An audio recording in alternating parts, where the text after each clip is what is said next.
Kritik terhadap sejumlah revisi Undang-Undang TNI mengemuka. Apakah pemerintah dalam hal ini Presiden Jokowi akan mengakomodasi poin-poin keberatan dari sejumlah kalangan? Kita bahas bersama Al-Araf, peneliti senior imparsial, dan Ali Mohtar Ngabalin, tenaga ahli utama KSP. Assalamualaikum Bang Ngabalin dan juga Mas Araf, terima kasih sudah bergabung bersama kami di Kompas Petang. Terima kasih. Selamat sore. Assalamualaikum warahmatullahi wabarakatuh. Al-Araf. Waalaikumsalam. Bang Ngabalin, ini ada kritik sejumlah kalangan soal menempatkan TNI aktif di kementerian lembaga. Ada juga soal larangan berbisnis. Ada sikap dari Presiden Jokowi? Iya, sikap Presiden itu pasti sikap pemerintah. Dan karena itu sekarang untuk dan atas nama pemerintah, Kementerian Koordinator Politik, Hukum, dan Keamanan sedang menyiapkan daftar inventarisasi yang baik dan benar. Kemudian seperti regulasi menjelaskan pasti undang-undang ini akan dibicarakan dengan baik di Dewan Perwakilan Rakyat Republik Indonesia. Dari dua hal ini kan tentu saja bahwa tidak ada orang yang tidak punya orientasi untuk memperbaiki institusi-institusi negara dan masa depan kehidupan berdemokrasi dengan baik. Karena itu memang kalaulah sekarang ini kemudian menjadi perbincangan di mana-mana, kemudian masukan dan lain-lain juga, saya kira ini menjadi perhatian terpenting karena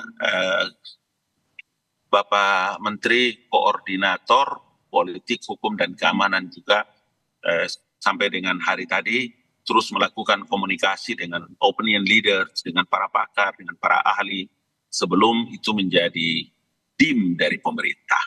Begitu, Mbak. Oke, saya ke Mas Araf. Mas Araf, apa sebenarnya yang dikhawatirkan dari pencabutan larangan TNI berbisnis ini? Dan juga TNI yang mengisi jabatan kementerian lembaga? Ya, pembahasan RUU TNI ini memang bermasalah secara prosedural dan cacat secara prosedural dan memiliki persoalan secara substansial. Cacat secara prosedural karena proses pembahasannya yang injury time dan minim transparansi dan akuntabilitas. Di tengah masa anggota DPR mau berakhir, ini kan dikebut untuk diselesaikan, padahal RUU ini sangat penting. Yang kedua adalah secara substansial banyak pasal-pasal yang bermasalah. Salah satunya adalah isu tentang penghapusan larangan berbisnis TNI. Saya rasa Pak Ngabalin ini pernah jadi anggota Komisi 1 dulu, sangat memahami rasio legis dan filosofi pembentukan Undang-Undang TNI 34 2004 itu adalah untuk menciptakan tentara yang profesional. Secara teoritis, tentara yang profesional itu adalah tentara yang tidak boleh berpolitik dan berbisnis. Tentara yang fokus dalam bidang pertahanan. Karena raison d'etre atau hakikat dasar dibentuknya militer di negara manapun adalah dipersiapkan untuk perang dan sebagai alat pertahanan negara. Sehingga tidak dimungkinkan buat militer untuk terlibat dalam politik dan berbisnis sebagaimana pernah terjadi pada masa Orde Baru. Karena itu akan melemahkan profesionalisme militer sendiri dan akan mengganggu sistem politik demokrasi yang berjalan. Oleh karena itu, upaya-upaya untuk menghapus larangan berbisnis, menghapus pasal 39 dalam RUU TNI adalah ancaman serius buat profesionalisme militer di satu sisi dan proses demokrasi di sisi lain. Karena pada dasarnya tugas dan fungsi TNI adalah untuk pertahanan negara. Jika dan kalau ada persoalan dalam konteks kesejahteraan di dalam tubuh TNI, maka itu kewajiban negara, state duty. Negara memiliki kewajiban untuk memenuhi kesejahteraan anggota TNI. Sudah diatur di dalam Undang-Undang TNI 34 2004, ada pasalnya bahwa negara punya kewajiban untuk memenuhi kesejahteraan prajurit. Persoalannya adalah negara gagal untuk memprioritaskan pembangunan kesejahteraan prajurit itu. Gitu. Oke, Bang Ngabalin. Itu. Ya. Ini surprise-nya kan sudah ada. Apakah ini artinya pemerintah menyetujui atau lebih cenderung gimana nih? Dari pengalaman di DPR tadi Al-Araf bilang, kebetulan 3 tahun Bang Ali di Badan Legislasi ya.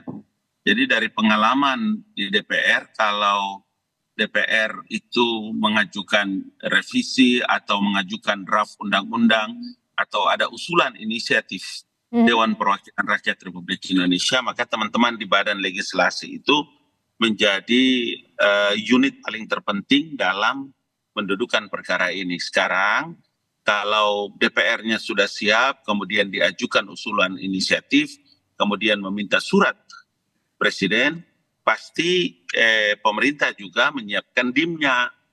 Nah, karena sekarang kan surat Presidennya surpresnya udah keluar tuh. Ya. Itu artinya bahwa pemerintah menyiapkan DIM untuk nanti bicara bersama-sama dengan DPR dalam hal revisi. Lalu, Dan kalau bagaimana? Lalu bagaimana jika nanti disetujui menjawab bahwa yang seperti tadi disampaikan imparsial bahwa militer itu kan hakikatnya dididik, dibiayai dan juga dipersiapkan untuk menghadapi pertahanan negara, bukan untuk urusan sipil. Dulu kita membicarakan tentang tentara profesional. Kalau orang bicara tentang profesional itu bicara tentang dua hal, bicara tentang human resources yang ada dimiliki. Dan yang kedua bicara tentang kemampuan kemandirian tentara nasional Indonesia. Karena itu saya setuju bahwa memang kemandirian tentara nasional Indonesia itu adalah untuk kepentingan negara. Maka negara mempersiapkan itu semua. Dalam hal inilah maka kita mesti membicarakan dengan baik tentang rencana revisi undang-undangnya, bagaimana posisi Tentara Nasional Indonesia dan posisi persiapan negara. Itulah yang saya dalam beberapa kesempatan, kemudian dengan teman-teman juga di Menko Polhukam, kemudian kawan-kawan di balik di DPR, tentu saja bahwa ruang publik ini harus dibuka. Sama dengan sifat kita membicarakan tentang masalah revisi dan pembahasan undang-undang. Ya mesti ruang publik melibatkan banyak orang untuk harus bersama-sama kita bicara tentang masa depan tentara dan negara terkait dalam pembahasan undang-undang ini. Mas Araf, perspektif Anda Presiden harusnya bersikapnya seperti apa nih? Karena kalau tadi KSP Muldoko kan menjamin tidak akan ada dui fungsi seperti masa lalu. Jadi seharusnya publik tidak perlu khawatir. Ya, tapi secara draft RU dan DIM yang sudah dimiliki pemerintah dan survei yang sudah disampaikan, jadi DIM-nya sudah ada. Itu jelas akan membuka ruang difungsi kembali. Jadi dalam satu sisi saya rasa realitasnya adalah secara hukum, secara RUU militer bisa masuk di jabatan sipil gitu. Dan itu akan mengganggu struktur birokrasi sipil. Karena militer aktif seharusnya tidak masuk di jabatan sipil. Pola difungsi seperti masa lalu. Tapi di sisi lain, di sisi lain saya setuju dengan bosnya Pak Ngabalin itu, Pak Muldoko ya kan, bahwa TNI dilarang untuk berbisnis itu oke gitu, dan memang harus tegas seperti itu. Tinggal Presiden saja. Catatan saya cuma satu, Mbak, begini. Ya, singkat saja, waktu kita sudah habis. Ya, undang-undang ini memperluas militer masuk wilayah penegakan hukum, penanganan narkoba, terorisme. Ini berbahaya sekali dalam konteks sistem demokrasi di Indonesia. Saya rasa ini akan mengancam situasi kondisi demokrasi Indonesia.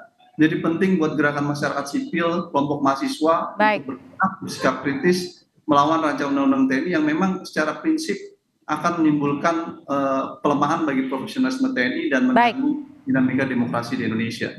Baik, terima kasih Mas Al Araf, peneliti senior imparsial, dan juga Bang Ali Mohtar Ngabalin, tenaga ahli utama KSP, sudah bergabung bersama kami di Kompas Petang. Selamat sore.